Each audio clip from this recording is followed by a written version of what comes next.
Stage 4 మోకాళ్ల అరుగుదలకి నొప్పి లేకుండా కీళ్ల మార్పిడి ఆపరేషన్ చేయబడును. Doctor Ramesh Gajula, endoscopic spine ortho surgeon and pain physician, పెనిషియా spine pain ortho and sleep centre, Uppal, Hyderabad. గండికోటలో విద్యార్థిని మిస్టరీ మర్డర్ ఇంకా వీడని పరిస్థితి. ఈ నేపథ్యంలో రామ్ ప్రతిష్టాత్మకంగా తీసుకుందని భావించినప్పటికీ కూడా ఎక్కడ కానీ చిన్నపాటి క్లూ కూడా దొరకని పరిస్థితి. అయితే ఈ నేపథ్యంలో మనతో పాటు మహిళా సంఘాల నేతలు ఉన్నారు, వారిని అడిగి తెలుసుకునే ప్రయత్నం చేద్దాం. అక్కడ చెప్పండి, ఒక రకంగా గండికోటలో విద్యార్థిని మృతి చెంది దాదాపు 14 రోజులు అవుతుంది. ఇప్పటి వరకు కూడా అటు పోలీసులు కావచ్చు, అదేవిధంగా పోలీసులు చెప్తున్నటువంటి మాట ఏంటంటే ఇప్పటి వరకు మాకు చిన్న క్లూ కూడా దొరకనటువంటి పరిస్థితి. అయితే రాష్ట్ర ప్రభుత్వాన్ని ఎలా చూడాలి దీన్ని? అసలు ప్రభుత్వం చెప్పితే నిమిషాల్లో ఛేదించగలరు వాళ్ళు. నచ్చు అంటే ఏమో, ఒకసారి ఏమంటారు వాళ్ళ అమ్మ అంటారు, ఒకసారి వాళ్ళ అన్న అంటారు, ఒకసారి థర్డ్ పర్సన్ అంటారు, అసలు క్లూలే దొరకలే అంటారు. అసలు ఆమెను చంపినది ఎంత ఘోరం, ఒక మహిళకు జరగాల్సింది. అది మీలాంటి అధికారంలో ఉండి ఇట్లా చేయొచ్చా? ఒకసారి రాజశేఖర రెడ్డి సార్ ఉన్నప్పుడు యాసిడ్ కేసు వేస్తే వాళ్ళను ఎన్కౌంటర్ చేయించారు. ఆ తర్వాత ఆయన ఉన్నంత వరకు ఒకటైనా జరిగిందా? మీరు అసలు శిక్షలు కఠినంగా వేయడం లేదు, శిక్షలే వేయడంలే, అంతా తిరిగిపోలే. వాళ్ళని రక్షించుకోవడానికే సరిపోతుంది. కఠినంగా శిక్షించండి. 4 ఏళ్ల పాపకు అట్లా చేసినప్పుడే శిక్షించి ఇంకొక 2 ఏళ్ళ 3 ఏళ్ల పిల్లకి ఇలా జరిగేదే. వైష్ణవిది చాలా ఘోరంగా ట్రీట్ చేస్తున్నారు. అసలు పోలీసులు ఇంట్రెస్ట్గా చేయడం లేదు. ఇన్ని 15 రోజుల అదేమన్నా నిజంగా అంటే ఒక దేశమా, ఒక రాష్ట్రమా, ఒక జిల్లానా, ఒక నగరమా? అక్కడ ఎవరుంటారు? ఎంతసేపు క్లూలు దొరకాలి? అన్నీ తెలుసు, పోలీసులకు అన్నీ తెలుసండి. అది ఎవరిని కాపాడడానికి చేస్తున్నారో తెలియదు. ఇంకా ముఖ్యమంత్రి ఆయన దీన్ని మహిళలు ఎప్పుడో వదిలేసినారు. కానీ ప్రభుత్వం రాకముందు నేను మహిళల కోసమే చేస్తా, నేనుంటే మీరు హాయిగా నిద్రపోవచ్చు చెల్లెమ్మలు అన్నారు. మీకంతా అది చేస్తాను, ఇది చేస్తాను, ఆడబిడ్డని ఇది అవి అని. ఇంకా పవన్ కళ్యాణ్ అయితే మా అయ్యప్ప నిలబడలా, ఎగిరి జుట్టు వేసుకొని మేము ఎట్లా చేస్తాము? సుగాలి ప్రీతికి మీరు పట్టించుకోవాలంటే 30,000 మందిని వాలంటీర్లు మాయం చేస్తాను. నేను తేవడమే వాళ్ళది నా ప్రథమ కర్తవ్యం. 30,000 మంది కోసమే నేను ప్రభుత్వంలోకి రావాలనుకుంటాను చెప్పి డిప్యూటీ సీఎం పదవి తీసుకున్నాక 3 హెలికాప్టర్లు కొనుక్కొని ఇంట్లో పోయి రావడానికి సరిపోతారు. ఇప్పుడు మరి ఈ 30,000 మందిని తేవాలి కదా. మేము కూడా ఎదురు చూస్తున్నాము. ఇప్పుడు నీకు ప్రభుత్వం వాళ్ళందరూ నీకు ఒక్క సీటు రావడానికి 21 సీటు ఇచ్చి డిప్యూటీ సీఎం చేశారంటే మహిళలకు అండగా ఉంటామని. మహిళలు ఎక్కడ ఆనందంగా ఉంటారో ఆ ప్రభుత్వం సుభిక్షంగా ఉంటుందని. మీరు వచ్చినప్పటి నుంచి హత్యలు, మానభంగాలు అంతా టీడీపీ వాళ్ళు రెచ్చిపోయినారు. కరువు బండల్లాగా రెచ్చిపోయి నాశనం చేస్తున్నారు. సుగాలి ప్రీతికి న్యాయం చేస్తానని పోనీ వచ్చినాక ఊసెత్తాడా? మీరే చెప్పండి. సుగాలి ప్రీతి పేరు కూడా ఎత్తలే. 30,000 మంది పోయినారు. నేను తెస్తానని తెచ్చినా మేము కూడా ఎదురు చూస్తున్నాం. ఎప్పుడు తెస్తాడో చెప్పాలా పవన్ కళ్యాణ్ నోరిప్పి. ఇప్పుడు ఏమంటారు, ఆయన సనాతన ధర్మం అని ఎక్కడో అజ్ఞాతంలో ఉన్నారు. అట్లా కాకుండా బయటికి రావయ్యా, వచ్చి మహిళలకు ఏం సమాధానం చెప్పు. ఇట్లనే హత్యలు జరుగుతుంటే మేము అడుగుతాంటే నీకు వినపడ, ఈరోజు కొత్తగా కాదు, నీకు అడగడం ఎన్నోసార్లు. సమాధానం చెప్పలేకున్నామంటే ఏమని అర్థము? అంటే ఏమైతే నాకేం ప్రజలు మహిళలు ఏమైతే రాష్ట్రంలో మేము సీట్లో కూర్చున్నామని నీకు అదేమంటారు బలుపా తెగింపా ఏం చేసుకుంటారని? ఎంతసేపు 3 సంవత్సరాలు, ఇప్పుడేమో 1-2 ఏళ్ళు అయిపోయింది, 3 సంవత్సరాలు. జమిని ఎన్నికలు వస్తే నీకు ఇంకొక సంవత్సరమే. ఆ తర్వాత మహిళలు ఎలా చేస్తారంటే అట్లా చేస్తారు. నీకు ముఖ్యంగా చెప్పేది ఏమంటే ఇప్పటికైనా కూడా ఈ వైష్ణవిది చెయ్యాల, చేస్తేనే మీకు బాగుంటుంది. లేదంటే ప్రజలు, నాయకులు కుమ్ముకై, కార్యకర్తలు కుమ్ముకై మీరే చేస్తున్నారనే నానుడు కూడా బయటకు వస్తుంది. తప్పకుండా చేయాలని కోరుకుంటున్నా. ఒక హోంమంత్రి ఒక్క హత్య జరిగితే ఒక్క చోటు కన్నా వచ్చింది. ఆమె ఎంత ఘోరంగా చనిపోయిన హోంమంత్రి, ఆమె హాయిగా రెడీ అయ్యి ఏసీలో కూర్చొని మాట్లాడుతుంది. మీరు ఇప్పటికైనా కూడా మహిళలు జాగ్రత్తగా చూడండి. కరెక్ట్, మీరు ప్రజలకు సాక్షిగా ఉండాలా, ప్రజలకు జవాబుదారీగా ఉండాలా. ముందర పోలీసులకు చెప్పండి, మీరు చెప్తే జరగందే లేదు, కఠినంగా చెప్పి చేయించండి, బయటికి తీర్చండి. ఎవరు చనిపోయినారు? మేము కూడా ఎదురు చూస్తున్నాం ఎవరు చనిపోయినారో తెలుసుకోవాలని. అది ముందుగానే పర్యాటక ప్రాంతం అంటే ఒక రకంగా టూరిస్టులు కూడా భయపడేటువంటి పరిస్థితి వాతావరణం. ఎందుకంటే ఒంటరిగా ఒక మహిళ వెళ్ళాలన్నా, ఒంటరిగా ఒక యువతి వెళ్ళాలన్నా కూడా కొంత భయంకరమైనటువంటి వాతావరణం ఉంది. సో ఎలా చూడాలి? అసలు పర్యాటక శాఖ మంత్రిగా కూడా ఉన్నటువంటి కందుల దుర్గేష్ కావచ్చు, అదేవిధంగా పవన్ కళ్యాణ్ గతంలో కూడా పలుమార్లు కూడా మహిళలకు నేను రక్షణగా ఉంటాను, సొంత అన్నలా ఉంటానని చెప్పినప్పటికీ కూడా ఎక్కడ కూడా ఆ దిశగా చర్యలు లేవన్నటువంటి భావన వీసింది. ఇది ఎంతవరకు వాస్తవం? ఇది ఖచ్చితంగా వాస్తవమే. ఇప్పుడు హోంమంత్రి మహిళ, బీసీ మహిళ, వీళ్ళందరూ పట్టించుకోవాలి. ఇంకా దీనంతటికి ఏమంటే పవన్ కళ్యాణే కరెక్ట్గా చేయాలంటే పవన్ కళ్యాణ్ ఏమి చెప్పాడు, నేను మహిళలకు అండగా ఉంటాను, నేను వస్తే ఎవరున్నా మహిళలకి ఇట్లా జరిగిందంటే తొక్కి నారదీసా భూతాలకు పాతేస్తా అని చెప్పినాడు. మరి ఒక మహిళను పిల్లను పట్టుకోవాలి కదా. అసలు అది నేను ఇందాక చెప్పినది ఇప్పుడు కూడా చెప్తా, అది పెద్ద స్థలం కాదు. గండికోట అనేది మానవులు లేనిది, ఎక్కువ రానిది. ఆడ క్లూ దొరకలేదంటే ఎవరు నమ్మరు. పోలీసులకు హత్య జరిగిన మరుసటి రోజే తెలుసు అని నాలుడు ప్రజలందరూ గుసగుసలాడుతున్నారు. వాళ్ళకి తెలుసు ఎవరో దాన్ని తొక్కి పెట్టారనేది. ఎందుకంటే ఇప్పుడు చెప్పాల్సి వస్తుంది, నేను విన్నది అదే కాబట్టి తొక్కి పెట్టాల్సి వస్తుంది అంటున్నారు. పర్యాటక దాంట్లో ఆయన పర్యాటక మంత్రి. ఈ కూటమి ప్రభుత్వంలో మంత్రులు ఎవ్వరు, మినిస్టర్లు, మంత్రులు, సీఎంలు, డిప్యూటీ సీఎంలు పనులు చేయడంలే, హాయిగా జల్సా చేస్తున్నారు. బాగా డబ్బు సంపాదన, ఎక్కడెక్కడ మట్టి ఇసుక దోపిడీ చేస్తున్నారు. మీరు గమనించండి, ఎవరైనా బయటకు వచ్చి చూసారా? మహానాడు జరిగిపోయినాక ఎవరైనా వచ్చినారా? మహానాడు అప్పుడప్పుడు కూడా జరిగిందా? మైదుగుడ 4 ఏళ్ళ అమ్మాయికి మరి వచ్చినారా? వాళ్ళకు ప్రజల మీద ఎంతటి గుర్తింపు ఉంది, ఎంతటి బాధ్యత ఉంది? బాధ్యత లేదు. బాధ్యత అంటే పర్యాటక కేంద్రం కాదు, ఇంట్లో కాదు, ఏడైనా పట్టుకోవచ్చు. వాళ్ళకు టీడీపీ వాళ్ళకు ప్రజల మీద లేదు, ఎంతసేపు డబ్బు సంపాదనలో ఉన్నారు. మీరు చెప్పండి అక్క, ఎలా చూడాలి? ఎలా చూస్తామంటే ఈ పవన్ కళ్యాణ్ ఈ డిప్యూటీ సీఎంగా ఉండడం వేస్ట్ అనిపిస్తుంది. ఎందుకంటే మహిళల కోసమే నేను పోరాటం చేస్తా, మహిళలను రక్షించే దాంట్లో నేను ముందుంటాని ఎలక్షన్లకు ముందు ఇచ్చిన హామీ ఇప్పుడు అస్సలు ఏం పట్టించుకోవడం లేదు. ఎందుకంటే ఈ ఈడ సుగాలి ప్రీతికి అయితేనేమి, ఆమెకు జరిగినప్పుడు ఎలక్షన్లకు ముందు ఆయన ఇచ్చిన మాట ప్రకారం అయితే నేను ఈమెకు సహాయం చేయడానికి ఈమె కేసులు నేనే పర్సనల్గా తీసుకొని నేను ఓన్గా తీసుకొని ఈమెకు న్యాయం జరిగేటట్టు నేను చేస్తానని చెప్పి ఆ సనాతన ఒక ముసుకేసుకొని ఆ ముసుగులో ఎక్కడున్నాడో కూడా తెలియదు. పవన్ కళ్యాణ్ నువ్వు ఊరికే వేస్ట్ అయ్యా, నువ్వు చెప్తావు కానీ చేయడం నీకు చేత కాదు. సినిమా అనుకుంటానాడు ఆయన. అయ్యా పవన్ కళ్యాణ్ ఇది సినిమా కాదు. సినిమాలు మేము ప్రజలందరూ ఏమనుకున్నారంటే ఏదో సినిమా హీరో కదా, ఏదో ఒకటి చేస్తాడలే, అక్కడ చేసిన ఫైట్ లాగా చేసి ప్రజలకు ఏదైనా చేస్తాడలే, న్యాయం చేస్తాడేమో చూస్తాము, ఈయనకు ఒక ఛాన్స్ ఇస్తామని ఇస్తే నువ్వు చేసిన సినిమా డైలాగులు ఇక్కడ రాష్ట్రం మీద సరిపోవడంలే. నువ్వు చేసిన అరాచకాలు, దుర్మార్గాలు, అన్యాయాలు అన్నీ నువ్వే చెప్తావు, నువ్వన్నీ నువ్వే తీసేసుకుంటావు. నువ్వేం మాట్లాడతావో తెలియదు, ఏం చేస్తావో తెలియదు, ఏం మాట్లాడాలనో కూడా నీకు తెలియదు. నువ్వేది ఏమైనా సరే నువ్వు డిప్యూటీ సీఎంగా ఉండడానికి నీకు అర్హత లేదు. నీకు వీలైనంత వరకు ప్రజలు మెడబట్టి దొబ్బగతలకనే పవన్ కళ్యాణ్ నీకై నువ్వు రాజీనామా చేస్తే నీకు విలువ ఉంటుంది. ఎందుకంటే నువ్వేం చేయడం లేదు. నువ్వు గుండెల మీద చేసుకొని మాట్లాడు. నేను డిప్యూటీ సీఎం అయిన తర్వాత నేను ప్రజలకు ఏం చేసినా, మహిళలకు ఇచ్చిన మాట ఏం చేసినా, ఒక మాటన్నా నెరవేర్చినా లేదా? మరి నన్ను నమ్ముకునే నా మహిళలను ఏమైపోతాండారు? వాళ్ళకి ఎందుకు ఇంత అన్యాయం జరుగుతుంది? మీరు వచ్చిన తర్వాత దిశ యాప్ తీసేసినారు, దిశ చట్టాన్ని తీసేసినారు, మహిళలందరినీ మీ కాళ్ళ కింద పెట్టి తొక్కేస్తాను. ఎవరినో తొక్కి నారదీస్తా అన్నావు కానీ ఎవరిని తొక్కి నువ్వు నారదీయడం లేదు పవన్ కళ్యాణ్. మరి మహిళలను మాత్రం నువ్వు బాగా తొక్కి నారదీస్తాను. మహిళలంటే నీకెందుకు అంత అసహ్యం, నీకెందుకంత పట్టదో కానీ ఇప్పుడు అర్థమవుతుంది ఎందుకు పట్టకుండా పోతా ఉందంటే మహిళలు ఏదైనా అనుకుంటే సాధిస్తారు, మహిళలకి మీద తొక్కేస్తే నెక్స్ట్ నేను వచ్చేదానికి ఆస్కారం ఉంటుంది అని చెప్పి మహిళలను తొక్కేస్తాను. కానీ నువ్వు గుర్తుపెట్టుకో పవన్ కళ్యాణ్, నువ్వు ఎప్పటికైనా మోసం మీద వచ్చిన ఈవీఎంల డిప్యూటీ సీఎం, నువ్వు ప్రజలు ఎన్నుకోబడిన డిప్యూటీ సీఎం కాదు, ఎమ్మెల్యే కాదు, నువ్వు ఈవీఎంల డిప్యూటీ సీఎం. మీ గవర్నమెంటే, చంద్రబాబు, నువ్వు, పవన్ కళ్యాణ్, మీరందరూ రాష్ట్రంలో ఉన్న 155 ఎమ్మెల్యేలందరూ ఈవీఎంల ద్వారా వచ్చిన వాళ్ళే. పగడ్బందీగా ప్రజలు ఓట్లేసి గెలుచుకునే నాయకులు మీరు కాదు కాబట్టి మీరు ఎంత దౌర్జన్యంగా ఉన్నారు. ఏదో చంద్రబాబు నాయుడుతో కూటమి కలుసుకునే తర్వాత నువ్వు పెట్టుకునింటే 22 సీట్లకు 22 సీట్లు నీకు వచ్చినాయి అంటే ఆ చరిత్ర. అది ఆలోచించాలి కదా. మీరంటే ఆలోచన ఉందో లేదో మీకు తెలియదు కానీ మరి ప్రజలందరూ ఆలోచిస్తారు. 22 సార్లు పెడితే 22 స్థానాలు ఎట్లా గెలుచుకున్నాడు అంటే ఇది పెద్ద స్కామ్, ఇది ఈవీఎంల స్కామ్. అందుకే మేమందరం ఈవీఎంల స్కామ్ మీద వచ్చిన డిప్యూటీ సీఎంలు మాకు అవసరం లేదు.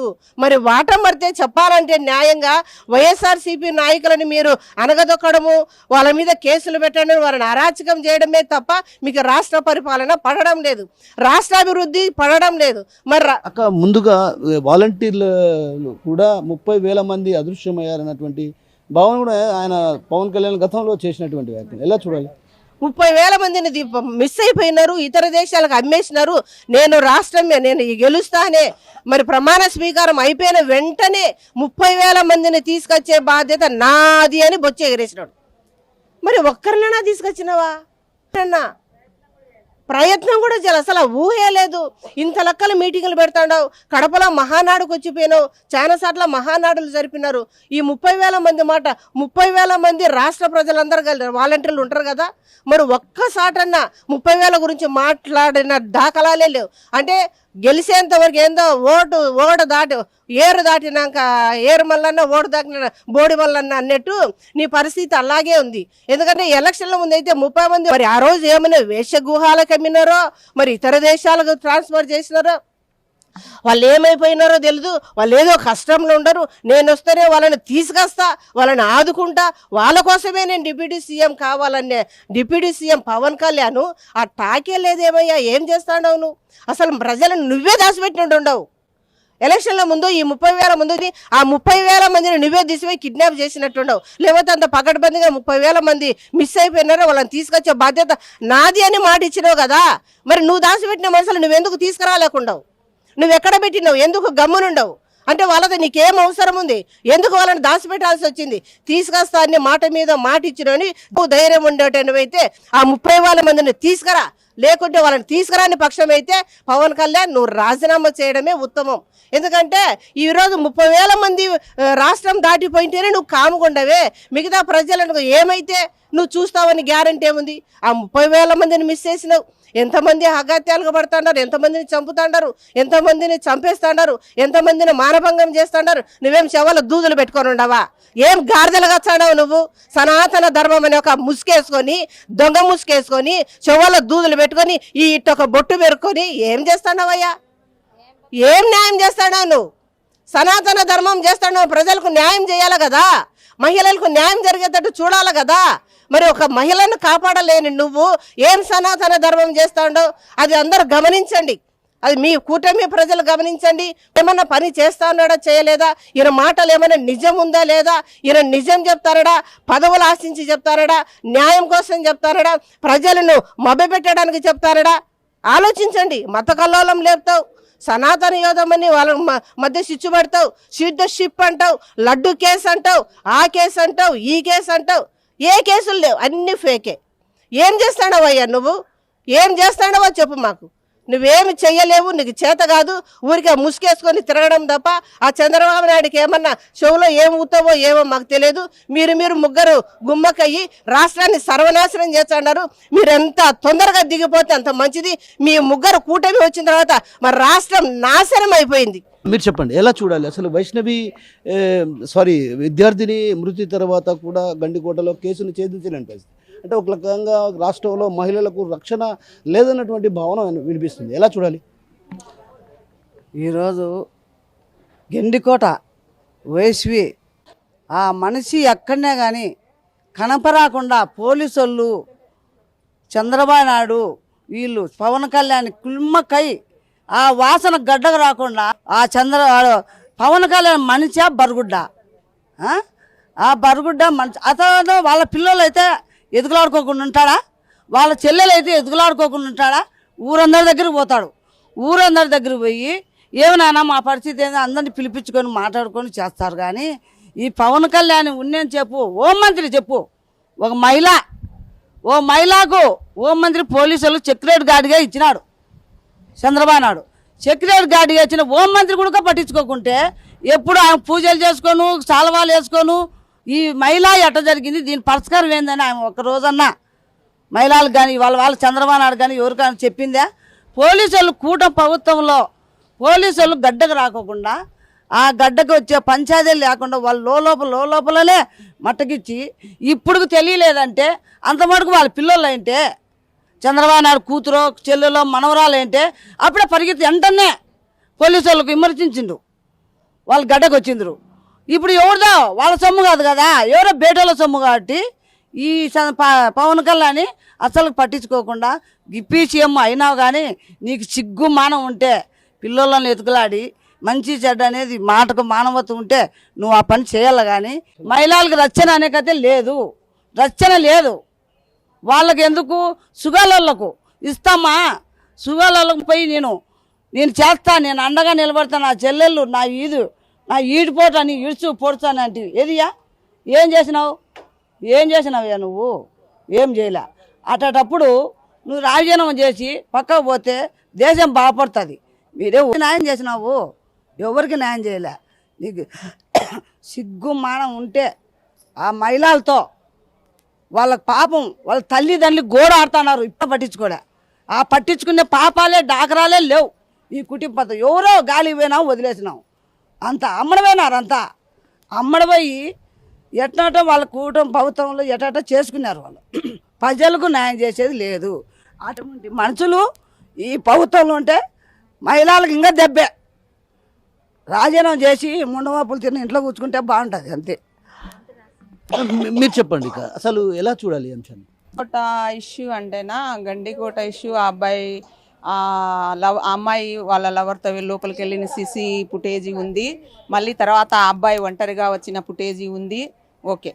తర్వాత పోలీసులు నేనేమంటానంటే రాష్ట్ర ప్రభుత్వం బాధ్యతగా ఉండాల్సిన రాష్ట్ర ప్రభుత్వం విచారణలో కొంత జాప్యం జరుగుతుంది. ఎందువల్ల విచారణలో కొంత జాప్యం జరుగుతుంది, అది ఎందువల్ల ఏంటనేటువంటి విషయం పైన నేను అడుగుతున్నా. ఇప్పుడు రాష్ట్ర ప్రభుత్వం ఏమనింది, గతంలో మహిళలకు అండగా ఉంటాను, రక్షగా ఉంటాను అని చెప్పింది. కానీ అలాంటి పరిస్థితి ఇప్పుడు ఏమైనా కనిపిస్తుందా? లేదు నా. ఇప్పుడు మహిళలకు మేము అండగా ఉంటాము, ఎవరికైనా ఏదైనా అన్యాయం జరిగితే మేము వచ్చి అక్కడ ఖచ్చితంగా వాళ్ళ ఇది చేస్తాము, వాళ్ళని తొక్కి పట్టి నారదీస్తాము, వాళ్ళని ఇట్లా శిక్షిస్తాము అట్లా శిక్షిస్తామన్నారు. స్త్రీ శక్తి అని కూడా వాళ్ళు చేశారు.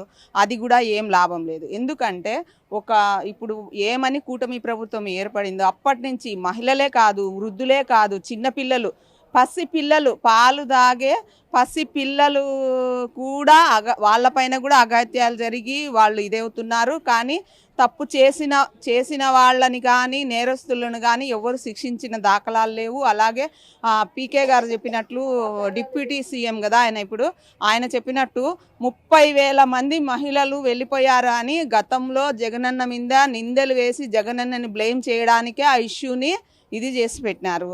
ఇప్పుడు మీరు మీ అధికారంలోకి వచ్చారు, మీ పార్టీ మీరున్నారు. ఇప్పుడు మీరు ఆ 30,000 మందిలో కనీసం ఒక 10 మందినైనా పట్టుకొచ్చినారా అంటే అది లేదు. ఇంకా సనాతన అని ఒక ముసుగేసుకొని బయట తిరుగుతున్నారు.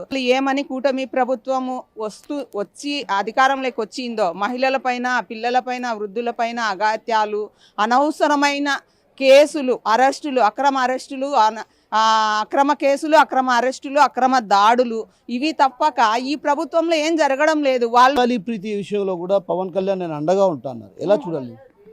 అంటే అప్పుడు గతంలో ఆయన అధికారంలో లేడు, అధికారంలోకి రావడానికి హామీ ఇచ్చి చిందులేసినాడు. ఇప్పుడు అధికారం వచ్చినాక అసలు ఆ ఊసే ఎత్తడం లేదు. అసలు ఆ ఊసే ఎత్తడం లేదు ఆయన. ఆ పరిస్థితి కనీసం వాళ్ళ దగ్గరికి వెళ్ళి ఇప్పుడు నేను గెలిచినానమ్మా, నిందితుల్ని పట్టుకుంటాను, మీకు న్యాయం చేస్తానని కనీసం వాళ్ళ తల్లి గారికైనా భరోసా ఇవ్వడం లేదు పవన్ కళ్యాణ్ గారు. ఎందుకంటే ఆయనకు అధికారం వచ్చింది, ఆయన వెళ్ళి ఇంకా ఎప్పుడు చూసినా హైదరాబాద్లో ఉండడం తప్పితే, అరే నేను గతంలో వాళ్ళకి ఇన్ని హామీలు ఇచ్చినాను ప్రజలకు, వాటిల్లో ఒకటన్నా నెరవేరుద్దామనే ఇదిలో మాత్రం లేడు ఆయన. ఏమన్నా అంటే సనాతన్ అంటాడు, లేదా షూటింగ్లకి వెళ్ళిపోతాడు. అలాగనే కడపలో జరిగిన, గడికోటలో జరిగిన ఇష్యూ పైన అయితే పోలీసులు నెలల ఇప్పుడు ఎన్ని రోజులైనా చేస్తూనే ఉన్నారు, దర్యాప్తు అంటున్నారే కానీ వాళ్ళ family members phone calls check చేశారు, వాళ్ళ ఫ్యామిలీ మెంబర్స్ని అరెస్ట్ చేశారు, మళ్ళీ విడుదల చేశారు. ఆ అమ్మాయి ఏమో చనిపోయింది, ఎలా చనిపోయింది అనేది కనుక్కోలేకపోతున్నారు. ఇంకా మాకు అర్థం కావడం లేదని పోలీసులు అంటున్నారు. కానీ నా అభిప్రాయం అయితే పోలీసులు కనుక్కోలేక కాదండి, ఇది అయితే పరిస్థితి. దీంట్లో చాలా బలమైన, చాలా ముఖ్యమైన, చాలా బడా నేతలకు సంబంధించిన వాళ్ళ ఫ్యామిలీ మెంబర్స్ ఎవరైనా ఉన్నారో, లేదా పై స్థాయిలో ఉన్న ఇప్పుడు అధికారంలో ఉన్న వాళ్ళు ఎవరైనా ప్రెజర్ చేసి ఈ దారుణానికి సంబంధించిన వ్యక్తి ఎవరో బయట పెట్టకండి అని అన్నారో, దానివల్ల పోలీసులు వాళ్ళ వైఫల్యాన్ని ఇంకా మేము ఎంక్వైరీ చేస్తున్నామనే మాటతోనే సరిపుచ్చుతున్నారు తప్పితే క్లారిటీగా ఇదిగో ఇది జరిగింది, ఇది ఇష్యూ, ఆ అమ్మాయిని ఇలా చేశారనేది వాళ్ళు ఓపెన్గా స్టేట్మెంట్ అనేది ఇవ్వలేకపోతున్నారు. ఎస్పీ గారు స్వయంగా దర్యాప్తు చేసినా కూడా నిగ్గు తేల్చలేదు. ఇంకా ఇంతవరకు నిజాలు బయటికి రాలేదు అంటే ఇప్పుడున్న ఈ ప్రభుత్వం వాళ్ళ ప్రెజర్ వల్లే ఎస్పీ గారు కూడా ఓపెన్ అయ్యి స్టేట్మెంట్ ఇవ్వలేకపోతున్నారు. ఇదే కారణం. మీరు చెప్పండి, ప్రధానంగా వైష్ణవి మృతి చెందిన తర్వాత ఒక్కసారిగా అక్కడ పరిణామాలు కావచ్చు, రాష్ట్రంలో చిన్న పిల్లల పైన కూడా అఘాయిత్యాలు జరుగుతున్నాయి. ఎలా చూడాలి ఈ అంశాన్ని? చాలా ఘోరం అండి. వైష్ణవి హత్య చాలా ఘోరము. కానీ మేము వచ్చినా కూడా అట్లనే జరిగిందేమో నాకు కూడా చాలా భయంగా ఉండేది యూట్యూబ్లో చూస్తా అంటే నేను. కానీ ఆ తల్లిదండ్రులు పట్టించుకోవడంలే. కొంతమంది తల్లిదండ్రుల మీద వేస్తాండారు ఆగాద్దాము, కానీ తల్లిదండ్రులే చంపినారని. కానీ ఆ మనిషి ఎవరైంది ఇంతవరకు తెలీదు.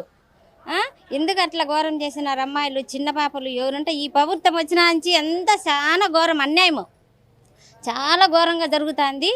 మాలాంటిలను కూడా ఇసిపెట్టేట్టుగా లేరు మనుషులు. అంత ఘోరంగా ఉంది.